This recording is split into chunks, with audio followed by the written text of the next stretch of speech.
more information has come out about Draymond Green's injury, so we'll give you guys an injury update on him and who kind of fills in as he looks to be missing some time. And then on the back half of today's show, after the Warriors got blown out on their own home floor once again, is now the time for a trade. We'll discuss some targets that Golden State might be looking at the end of today's show. But before we do, guys, make sure you are subscribed right here at Warriors Today by Chat Sports. I decided to lay it out in front of you. This is why you subscribe to the channel, because we give you daily Golden State Warriors videos, news, rumors, whatever you guys want. Injury updates, just like we're giving you on Draymond Green today. Trade rumors and ideas, just like we'll talk about on the back half of today's show. Live watch parties. Hopefully those are coming back with some consistency here real soon. We'd love to get back on the air with you guys for some Warriors games. And we have 71,000 strong subscribers right here. So if you're looking for a community to talk some Warriors basketball, and if you're a Golden State Warriors fan, you're going to want to hit that sub button.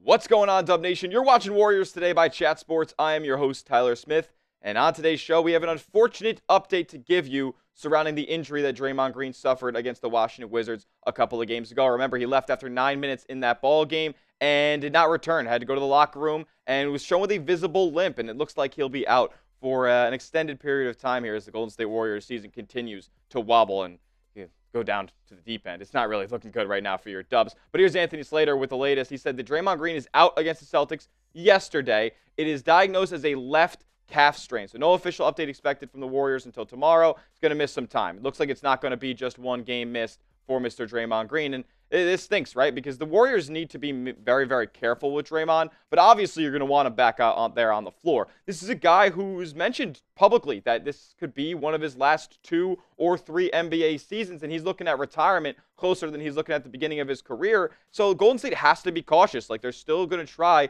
to win Draymond Green and Stephen Curry, or at least put them in a position to do so, their 5th NBA championship. So you have to be cautious with what Draymond Green's going through here. And this is a tricky injury, right? Calf strain. Any of those muscles down there in the lower leg, you don't want to play around with any of that stuff, especially for a guy who's closer to 35 than he is to 30. And, he's got a lot of wear and tear, playing the 5, playing the big, and playing a lot bigger than he actually is at his 6'7" frame. So what does the timeline look like for a Draymond Green injury? Well, the Warriors did come out with, just before the game against the Boston Celtics yesterday, an official update. He said, the official Warriors Twitter account said, Draymond Green, who exited Saturday's game against the Wizards due to a strained left calf, underwent an MRI yesterday. The MRI confirmed that Draymond suffered a mild calf strain. So mild, that's good. That's good verbiage right there. But they said that he will be reevaluated in 1 week. That kind of pairs him up with the timeline of Jonathan Kuminga. Not saying either one of those two guys will be coming back in 1 week, but that's when they will be reevaluated and a more firm timeline will come for either one of those two. So sucks that Draymond's going to be out here for the next 3, 4, maybe even more games. So show him some love down in the comment section. Get well soon, Draymond. Show 23 some love by giving me some 23s down in the comment section. I want to see however many views this video gets. I want to see the equal number of 23s down in the comment section. Show some love to Draymond. Because it's not going to be easy to replace Draymond Green. Think about everything that he does for the Golden State Warriors. He's a connector on offense. He is an initiator on offense. He helps bring the ball up the floor and initiate offense and let Stephen Curry run around all game like Anthony Edwards said he never wants to do, and run around all these screens and be able to get open shots outside the perimeter and maybe, get a overplay by a defender and get to the rim. Like, he just opens up so much for this Warriors offense. And then I haven't even talked about the defensive end of the floor yet. He guards 3s, he guards 4s, he guards 5s. Whichever the primary scorer is for the opponent, if it's not a point guard, Draymond Green is probably going to be out there playing a one-on-one. And it's not going to be easy to replace him, right? Because Golden State's already facing a bunch of other injuries. The reinforcements are already out. Like, there's not much else to look at when you're looking at Draymond Green replacements. There's only so many names down the line that Golden State can look to at this point. Because you got Draymond with a calf strain. You got Jonathan Kuminga with an ankle sprain. Brandon Podziemski is an abdomen injury. And I'm not saying that you're going to replace Draymond with pods, but, like, you could move guys further down the depth chart if you have him to play the guard spot. And then Kyle Anderson, who you would think could replace a bunch of minutes for Draymond Green here. He's got left gluteal bursitis, and it looks like a hamstring injury for Kyle Anderson here. So another tricky one that Golden State's going to have to be very, very careful with, as they are very thin in the front court. And that's kind of put this guy at the forefront now with Draymond out. Is this the Draymond replacement? Moses Moody, the 6'5", 211 guard? Man, I mean, listen, Moses Moody has been good, right, for your Golden State Warriors. In the last 2 games, he's actually played a season high in minutes. So, like, obviously with the injuries that are on this roster right now, Steve Kerr's putting more faith in number 4. And over the last 2 Golden State Warrior wins, Not the game against the Boston Celtics. He was bad in the plus minus like everybody was against Boston. But over the last 2 wins against Minnesota and Washington, he was a plus 19, and that's great to see that his minutes out there on the floor are productive and successful and result in points for your Golden State Warriors. And it's not just me sitting here saying, oh, yeah, Moses Moody's going to be the Draymond replacement. He looks good in that role. No, Steve Kerr thinks he does look good in that role. Here's what he had to say about Moody playing the 4. He said he's got some physicality to him. When he's off the floor, when he's at the 4, he can stretch the floor and be a spacer and attack closeouts. If he's at the 4, there's generally shooters around him at the 1, 2, and 3, so there's some room. He's always played it his best for us in this role when he's basically standing on the perimeter waiting to shoot, using his strength and length, and making hustle plays like tonight. And then that's all you can ask for from a guy like Moses Moody, right? He's not going to wow you with any physical traits jumping off the page. He's not the highest flyer in the room. He's not the best three-point shooter in the land. But he does a lot of things really well. And Steve Kerr continued on Moody saying this. He said, Moses seems to really thrive at the 4. That's his spot. Interesting, in my opinion. He said he's comfortable using his strength and ability to stretch the floor. I'm not so sure that Moses Moody is the end-all, be-all solution at the power forward spot right now. I think Steve Kerr might be coping a little bit with Draymond Green out, with Jonathan Kuminga out. But, hey, if he's going to give you a lot of energy and effort out there, cutting from the dunker spot, cutting along the baseline, always being ready to shoot, and making the most of the opportunities when the ball does get in your hands, then I'm okay with Moses Moody being out there at the 4 because he's going to give me 110% every night. So let me know in the comment section. Do you guys feel the same way about Moses Moody? Are you guys confident in him? Scale it for me down in the comments section. 1 to 10. 1 being that you're not confident at all, that get him out of this rotation, like send him back to where he used to be. Or 10, I am most confident with Moses Moody. Keep him in the starting lineup, and I can't wait to see more. Let me know down in the comments section. Next up, we're going to talk very briefly. There's not much to talk about with that Boston Celtics game, but that's kind of let me transition into, is now the time for a trade for your Golden State Warriors? Is the clock expired and we need to make a move ASAP? We'll talk about that in just a moment. But first, I got to give a major shout out to today's sponsor, and that is PrizePicks. PrizePicks is America's #1 daily fantasy sports platform with over 10 million active members, including yours truly, because it's so easy and so fun to play and win real money while watching your favorite sports.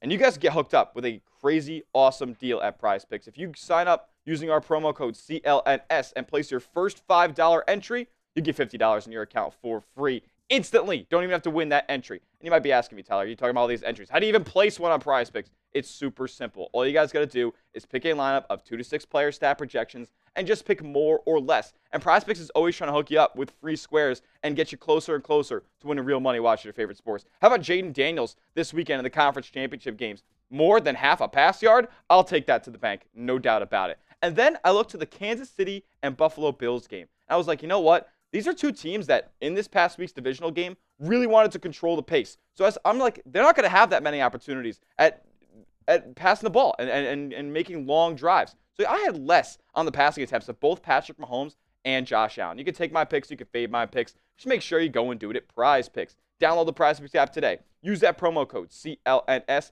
and get $50 instantly when you place your first $5 entry. You don't even need to win to receive the $50. It's guaranteed. PrizePicks. Run your game. All that information is clickable down in the comment section and description of today's video.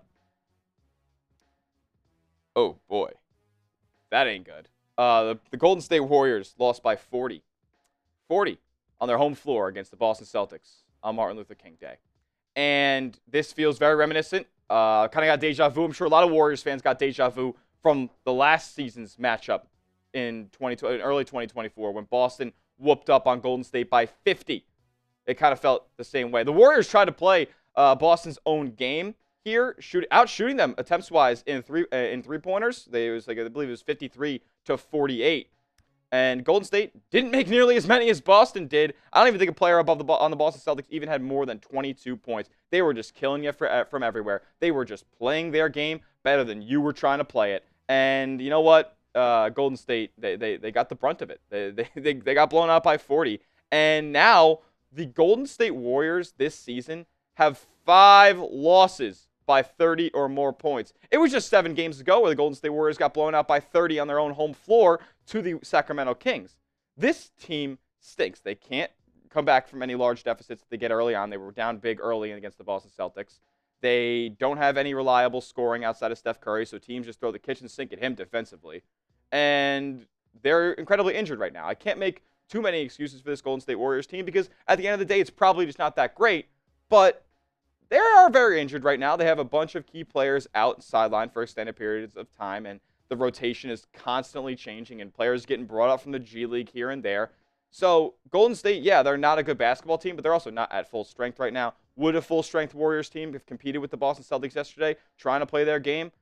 Probably not. I mean, you didn't have any of these cats, but even if you did, I don't think the result would have been all that different. So my question now is time up? Is it over now? Is now the time where Golden State has to just say, let's cut our losses, let's cut some of the fat off of this roster, and let's go try to improve it and give Steph some semblance of competitiveness in the Western Conference, and at least try to make the play-in tournament. At least try to push as far as you can for a 5th or 6th seed, because you're really not that far back. I know you sit at 21-21 now, but that's the same record the Phoenix Suns have. And are they going to miss the play-in? Are they going to miss the playoffs entirely?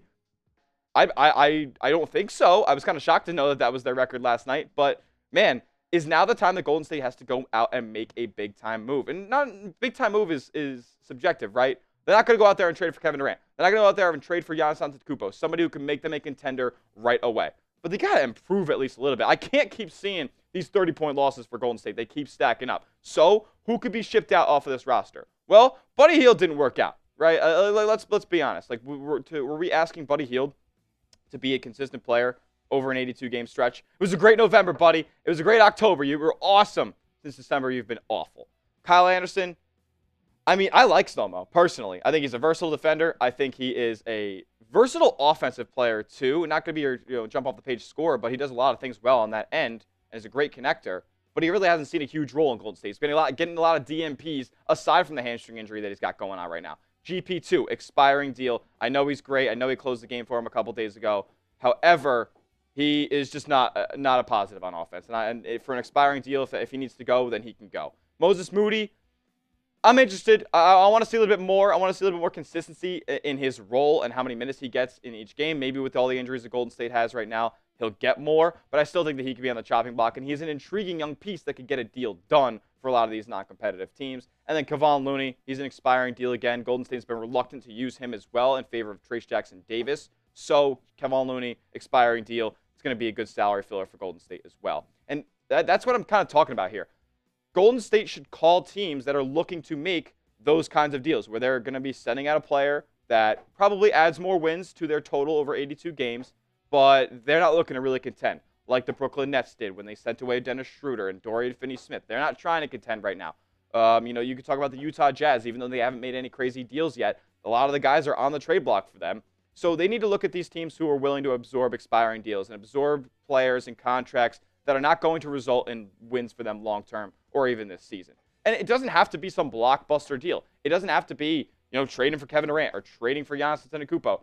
Like, you can get a very productive player for less than you guys think. Like NBA trades, you look at them, they're never as blockbuster and never as asset heavy as you think it ends up being, right? I know Mikal Bridges went for a bunch of picks. I know Rudy Gobert went for a bunch of picks. But, you could tell on that Rudy Gobert deal, they regret that. They probably shouldn't have given up that much. So, especially with bigs, what Golden State needs, you're probably not going to have to give up as much as maybe some people think you do. And that's why I'm thinking you guys got to go trade for Nikola Vucevic. This got to be, the deal that you make. A 20-10 score. Somebody who could take a little bit of pressure off of Steph offensively. You'll be able to dump it down low to him and have him play his back to the basket game. I like Nikola Vucevic a lot, and he stretches the floor, an element that Golden State does not have on their roster. And I keep beating this drum, but the guy shoots 41% from three on decent volume.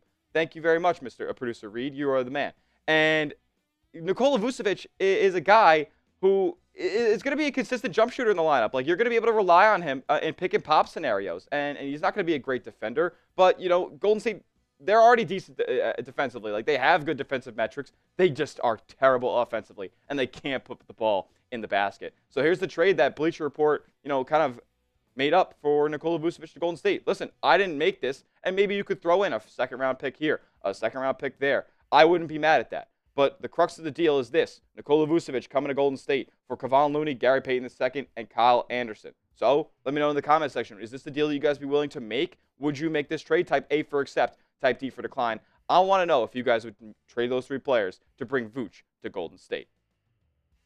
I'm accepting it in a heartbeat. Are you out of your mind? Like, Nikola Vucevic is absolutely a guy that Golden State should go out there and trade for. He is going to bring an element to this team that they don't currently have. Remember, they actually just brought up Quentin Postley for that Boston Celtics game. He got a little bit of extended run, but they could get that maximized and take that to a macro level if you bring Nikola Vucevic in. However, there's another center that we haven't talked about on this show that I think Golden State could be intrigued by, given that he is reportedly on the trade market. Daniel Gafford of the Dallas Mavericks. He's not going to be the offensive hit that you're looking for. However, he hasn't really been, like it feels like the Mavs are kind of ushering in Derek Lively II or Derek Lively Jr., whatever it is, over Daniel Gafford. And, that sucks for Gafford because he's been productive in both the spots that he's been over the last 4 seasons. I mean, he's basically 10 and 7 every single night on really, really good efficiencies. He's not going to be a jump shooter or anything like that, but hey, he's a really good rim protector, averaging a block and a half, 2 blocks a night for the past 4 years. And, it's one of those things where he could be available for Golden State. Apparently, reports are coming out from The Athletic that the Mavs are making Daniel Gafford available for trade. Not saying that they're going to be willing to give him up for nothing, but if you threw that same package together, sans one of the players, and maybe you add in a second-round pick that you had on the graphic for Nikola Vucevic, I think that deal could get done for Daniel Gafford. I think he's a great rim protector. I think he's a great rebounder. And if he's given the role and the opportunity, his numbers could be way higher than they are right now. So let me know in the comment section. What do you guys think? Who would you rather trade for? Is it Nikola Vucevic? Give me an NV. If it's Daniel Gafford, give me DG. I'm trying to hear which center and which type of player that you guys think Golden State should go out there and make a trade for. And if you have any other ideas about Golden State right now, or whether or not they should make a trade, or who they should trade for, hit me up on Twitter at Smitty@CS. And like I said at the beginning of today's show, make sure you are subscribed to the channel. We're over 71,000 subscribers right here at Golden State Warriors today. If you're a diehard Dubs fan, you're going to love what we got going on here at the channel. So hit that sub button. We'll see you in the next one. Let's go Dubs.